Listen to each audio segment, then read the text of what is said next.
Culture. Because of their long lifespan, Asari tend to have a long view, not common in other races. When they encounter a new species or situation, the Asari are more comfortable with an extended period of passive observation and study than immediate action. They are unfazed that some of their investments or decisions may not pay off for decades or centuries. Matriarchs can seem to make incomprehensible decisions, but their insight is evident when their carefully laid plans come to fruition. In interstellar relations, this long view manifests in an unspoken policy of centrism. The Asari instinctively seek to maintain stable balances of economic, political, and military power. You know, honestly, that makes a lot of sense to me. Like, if you're someone who's going to live for 1,000 years, it's probably, like, in your best interest to,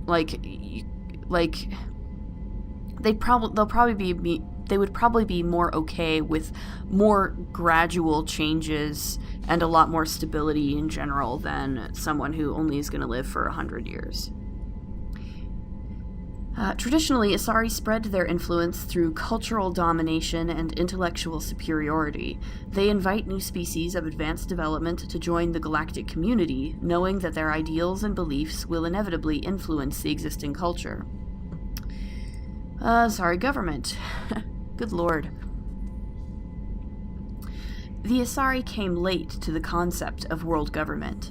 For centuries, their homeworld of Thessia was dotted with loose confederacies of great republican cities. The closest earthly equivalent would be the ancient Mediterranean city-states. Since the Asari culture values consensus and accommodation, there was little impetus to form larger principalities. Rather than hoard resources, the Asari bartered freely. Rather than attack one another over differing philosophies, they sought to understand one another. Only in the information age did the city-states grow close. Communication over internet evolved into an electronic democracy. Asari have no politicians or elections, but a freewheeling, all-inclusive legislature that citizens can participate in at will. Policy debates take place at all hours of the day, in official chat rooms and forums moderated by specially programmed virtual intelligences. All aspects of policy are open to plebiscite at any time. In any given debate, the Asari tend to lend the most credence to the opinions of any matriarchs present, nearly always deferring to the experience of these millennia-old wise women. Achieving consensus through public debate may take too long in a crisis. In cases where prompt, decisive action is required, the Asari defer to the wisdom of local matriarchs. Asari Military Doctrine. The Asari Military resembles a collection of tribal warrior bands with no national structure. Each community organizes its own unit as the locals see fit and elect a leader to command them. Units from populous cities are large and well-equipped, while those from farm villages may be only a few women with small arms. There is no uniform. Everyone wears what they like. The Asari Military is not an irregular militia, however. Those who serve are full-time professionals. The average Asari huntress is in the maiden stage of her life and has devoted 20 to 30 years to studying the martial arts. Asari choose to be warriors at a young age, and their education from that point is dedicated to sharpening the mind and body for that sole purpose. When they retire, they possess an alarming proficiency for killing. Huntresses fight individually or in pairs, depending on the tactics preferred in their town. One-on-one, a huntress is practically unbeatable, possessing profound tactical insight, a hunter's eye, and a dancer's grace and alacrity. Biotics are common enough that some capability is a requirement to be trained as a huntress. Lack of biotic talent excludes a young Asari from military service. While fluid and mobile, Asari can't stand up in a firestorm the way a Krogan, Turian, or human could. Since their units are small and typically lack heavy armor and support weapons, they are almost incapable of fighting a conventional war, particularly one of a defensive nature. So Asari units typically undertake special operations missions. Like an army of ninja, they are adept at ambush, infiltration, and assassination, demoralizing and defeating their enemies through intense, focused guerrilla strikes. As a popular Turian saying puts it, the Asari are the finest warriors in the galaxy. Fortunately, there are not many of them. Asari religion. The pantheistic mainstream Asari religion is Siari, which translates roughly as all is one. The faithful agree on certain core truths. The universe is a consciousness, every life within it is an aspect of the greater whole, and death is a merging of one's spiritual energy back into the greater universal consciousness. Siarists don't specifically believe in reincarnation. They believe that spiritual energy returned to the universal consciousness upon death will eventually be used to fill new mortal vessels. Siari became popular after the Asari left their homeworld and discovered their ability to meld with nearly any form of life. This ability is seen as proof that all life is fundamentally similar. Siari priestesses see their role as promoting unity between the disparate shards of the universe's awareness. Before the rise of Siari pantheism, Asari religions were as diverse as their political opinions. The strongest survivor of those days is the monotheistic religion worshipping the goddess Athame. Like the Asari, the goddess cycles through the triple aspects of maiden, matron, and matriarch. This is definitely going to be at least 2 episodes as well. Whoops. Silurian Biology. Silurians are noted for their high-speed metabolism, which allows them to function on just 1 hour of sleep a day. Their minds and bodies work faster than most sapient races, making them seem restless or hyperactive. The drawback of this active metabolism is a short lifespan of around 40 human years. The Silurians are amphibian haplodiploid egg layers. Try to say that 5 times fast. Unfertilized eggs produce males, and fertilized eggs produce females. Once a year, a Silurian female will lay a clutch of dozens of eggs. Social rules prevent all but a fraction from being fertilized. As a result, 90% of the species is male. Silurians have photographic memories and rarely forget a fact. They also possess a form of psychological imprinting, tending to defer to those they knew in their youth. Silurian hatching is a solemn ritual in which the clan Dalatras, or matriarch, isolates herself with the eggs. The young Silurians psychologically imprint on her and tend to defer to her wishes. During the hatching of daughters, the Dalatrases of the mother and father's clans are present at the imprinting. This ensures the offspring have equal loyalty to both, ensuring the desired dynastic and political unity. Now we're on to Silurian Culture. The rare Silurian females are cloistered on their worlds out of tradition and respect. Powerful female Dalatrases are dynasts and political kingpins. They determine the political course of their respective regions through shrewd negotiation. Though male Silurians rise to positions of great authority in business, academia, or the military, they rarely have any input on politics. Due to their method of reproduction, Silurians have no concept of romantic love, sexual attraction, or the biological impulses and social rituals that complicate human lives. Male-female relationships are rare due to the scarcity of females, and more akin to human friendship. Sexuality is strictly for the purpose of reproduction. Ancient social codes determine who gets to fertilize eggs, which produces more daughters to continue a bloodline. Fertilization generally only occurs after months of negotiation between the parents' clans and is done for purposes of political and dynastic alliance. No Silurian would imagine defying this code. Silurian names are quite complex. A full name includes, in order, the name of a Silurian's planet, duchy, barony, fiefdom, family, and finally the given name. Silurian Government. The Silurian Government is called the Silurian Union. It is a labyrinthine web of matrilineal bloodlines, with political alliances formed through interbreeding. In many ways, the Silurian political network functions like the noble families of Earth's medieval Europe. Structurally, the government consists of fiefdoms, baronies, duchies, planets, and marches, colonization clusters.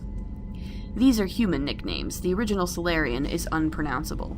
Each area is ruled by a single Dalatras, a matriarchal head of household, and represents an increasing amount of territory and prestige within the Silurian political web.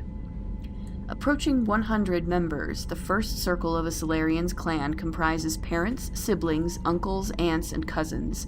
The next circle includes second cousins, etc., and escalates to well over 1,000 members. The fourth or fifth circle of a clan numbers into the millions. Silurian loyalty is greatest to their first circle and diminishes from there. Their photographic memories allow Silurians to recognize all their myriad relatives. That would be one hell of a family reunion. Let's see here. Now we're on the League of One. Before they joined the Citadel Council, the Silurians' most potent military tool was a small reconnaissance team known as the League of One. Their primary training was in espionage and assassination. Never more than a dozen strong, the team was adept at infiltrating the tightest defenses and eliminating all necessary obstacles. Only a few top members of government and military were privy to the League's identities. League members wore no distinguishing garments and held no particular rank. The only evidence of their participation in the League was a small medallion presented to each member upon induction. This secrecy was maintained until the formation of the Council. In an effort to dispel rumors and appease their new Asari partners, the Silurian Union released all classified documents pertaining to the League. The League of One was suddenly exposed and in danger of being hunted by enemies of the Silurians. Before any harm could be done, the team mysteriously disappeared. Most assumed this was a convenient lie to help hide their identities, but a few months later, the inner cabinet was murdered. Though there was no incriminating evidence, it was clear who was responsible. Realizing the threat posed by this rogue outfit, the Special Tasks Group dispatched a team of hunters. When they didn't return, the STG dispatched 10 of its brightest operators with broad discretionary powers. Only 2 returned. They reported no evidence of the League. No further incidents were reported, and it was assumed the League was wiped out. Some recently declassified documents, however, have suggested there may have been a 13th member who eluded the Silurian Military. We had a lot to do with the League of One in Mass Effect 1. There was an entire fetch quest about collecting their medallions. Silurian Military Doctrine. In principle, the Silurian Military is similar to the Alliance, a small, volunteer army that focuses on maneuver warfare. What differentiates the Silurians is not their equipment or doctrine, but their intelligence services and rules of engagement. The Silurians believe that a war should be won before it begins. Conventional wisdom holds that the Silurians know everything about everyone, and this is not far from the truth. In war, the unquestioned superiority of their intelligence services allows them to use their small military to maximum effectiveness. Well before fighting breaks out, they possess complete knowledge of their enemy's positions, intentions, and timetable. In every war the Silurians have fought, they struck first and without warning. For the Silurians, to know an enemy plans to attack and to let it happen is folly. To announce their own plans to attack is insanity. They find the human moral concepts of do not fire until fired upon and declare a war before prosecuting it incredibly naive. In defensive wars, they execute devastating preemptive strikes hours before the enemy's own attacks. On the offense, they have never telegraphed their intentions with a declaration of war before attacking. Biotics are virtually unknown in the Silurian military. Those with such abilities are considered too valuable to be used as cannon fodder and are assigned to the intelligence services. While capable of defending themselves against most threats, the Silurians know that they are small fish in a universe filled with sharks. As a point of survival, they have cultivated strong alliances with larger powers, particularly with the Turians. Though the relationship between the two species was rocky at first due to the Krogan uplift fiasco, the Silurians take pains to keep this relationship strong enough that anyone who might threaten them risks Turian intervention. And here we are with the Special Tasks Group. Silurian intelligence field agents are grouped into an organization called the Special Tasks Group. STG operators work in independent cells, performing dangerous missions such as counterterrorism, infiltration reconnaissance, assassination, and sabotage. The STG is a proactive organization, puncturing worrisome trends before they become movements. At any time, a dozen groups are operating covertly within the lawless Terminus systems, sowing dissent among the various factions. Civilian analysts also note how troublesome hinge point individuals in Terminus frequently meet unexpected deaths. STG operators are feared throughout the galaxy for their clear-eyed, remorseless practicality. They are willing to do whatever it takes to achieve their mission, even if it kills civilians or results in the team's own destruction. In many ways, they are akin to the Council Spectres. Recently, a number of STG cells have been redeployed from Silurian Union. It is assumed they are in the Terminus and Attican Traverse, investigating reports of Geth activity beyond the Perseus Veil.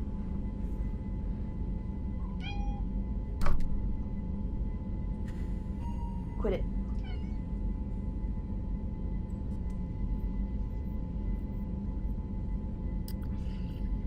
And here we come to the Turians. Turian Biology.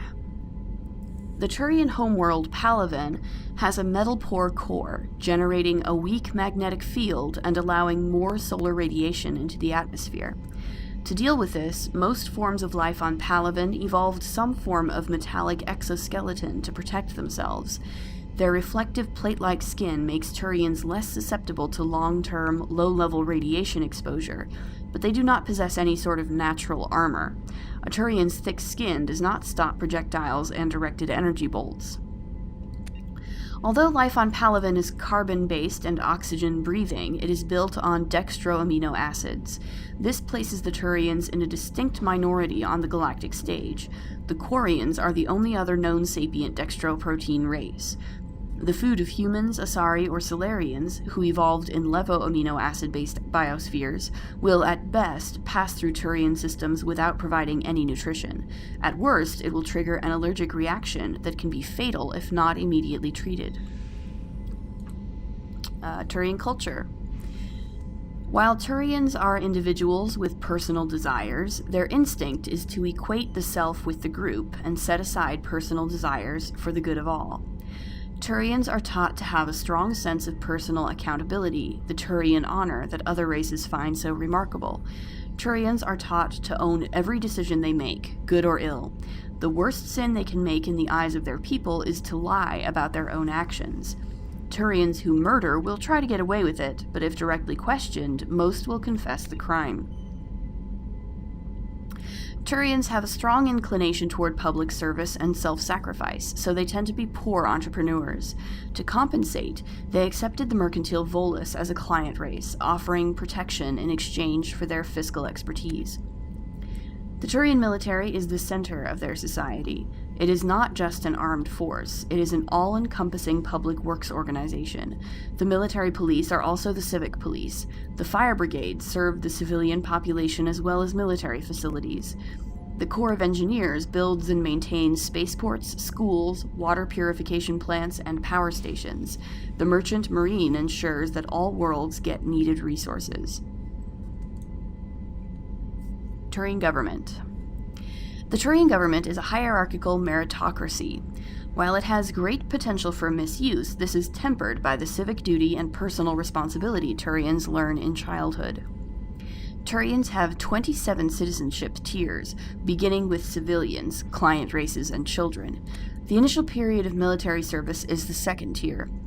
Formal citizenship is conferred at the third tier after boot camp. For client races, citizenship is granted after the individual musters out. Higher-ranked citizens are expected to lead and protect subordinates. Lower-ranked citizens are expected to obey and support superiors. Promotion to another tier of citizenship is based on the personal assessments of one's superiors and co-rankers. Throughout their lives, Turians ascend to higher tiers and are occasionally demoted to lower ones. The stigma associated with demotion lies not on the individual but on those who promoted him when he wasn't ready for additional responsibility. This curbs the tendency to promote individuals into positions beyond their capabilities. Settling into a role and rank is not considered stagnation. Turians value knowing one's own limitations more than being ambitious. At the top are the Primarchs, who each rule a colonization cluster. The Primarchs vote on matters of national import. They otherwise maintain a hands-off policy, trusting the citizens on each level below them to do their jobs competently. Turians enjoy broad freedoms. So long as one completes his duties and does not prevent others from completing theirs, nothing is forbidden.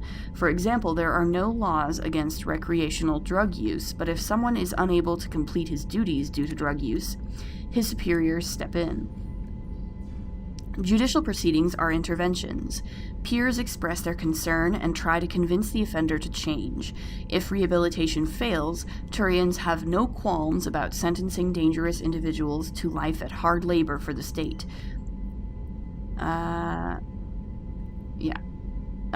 a weird glitch there. But yeah, that's the end of it. Turian Military Doctrine. Although they lack the brutality of the Krogan, the skill of the Asari, and the virtuosity of the humans, the Turian military has formidable discipline. Officers and NCOs are lifers with years of field experience. Enlisted personnel are thoroughly trained and stay calm under fire. Turian units don't break. Even if their entire line collapses, they fall back in order, setting ambushes as they go. A popular saying holds, "You will only see a Turian's back once he's dead." Boot camp begins on the 15th birthday. Soldiers receive a year of training before being assigned to a field unit. Officers train for even longer. Most serve until the age of 30, at which point they become part of the reserves. Even if they suffer injuries preventing frontline service, most do support work behind the lines. Biotics are uncommon. While admired for their exacting skills, biotics' motives are not always fully trusted by the common soldier. The Turians prefer to assign their biotics to specialist teams called cabals. Command and control is decentralized and flexible. Individual squads can call for artillery and air support.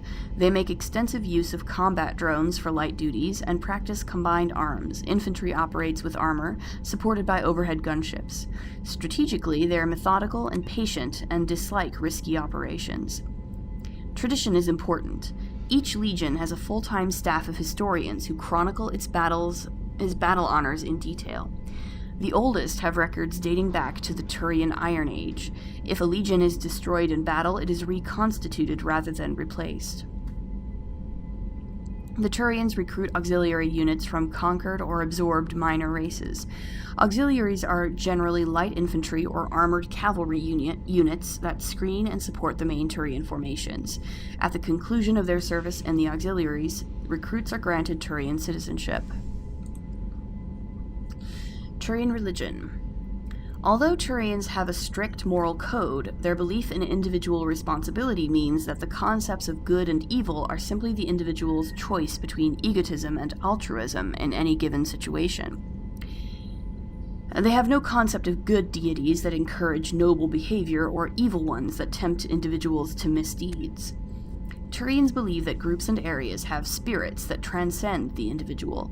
For example, a military unit would be considered to have a literal spirit that embodies the honor and courage it has displayed. A city's spirit reflects the accomplishments and industry of its residents.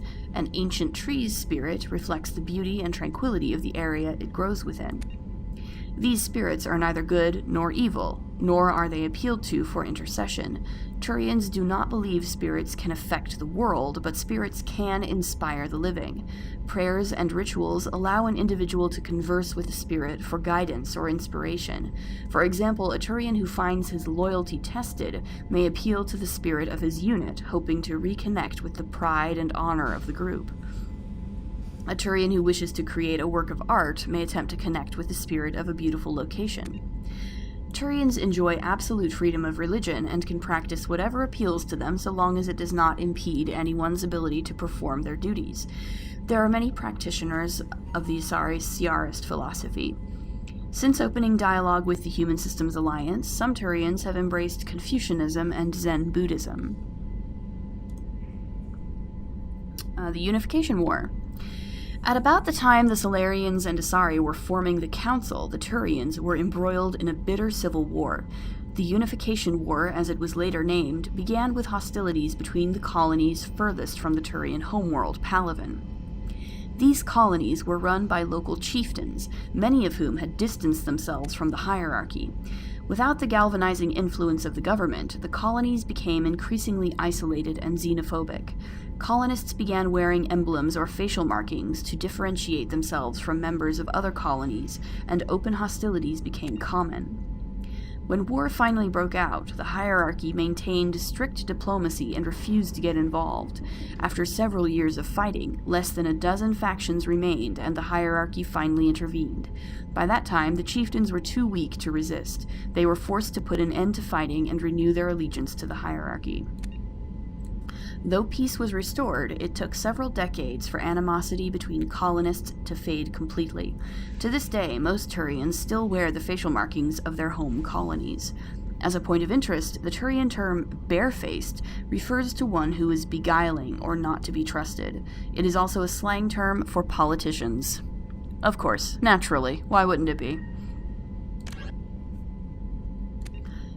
Okay, oh my gosh, we have so much stuff here, but, well, I'm going to end this here. I'm going to take a little break, and, yeah, in the next episode, we'll go ahead and try to finish out the Codex, hopefully, try to do most of the rest of it. So, yeah, as always, if you like what you see, please like, comment, subscribe, and we'll see you in the next episode. Later!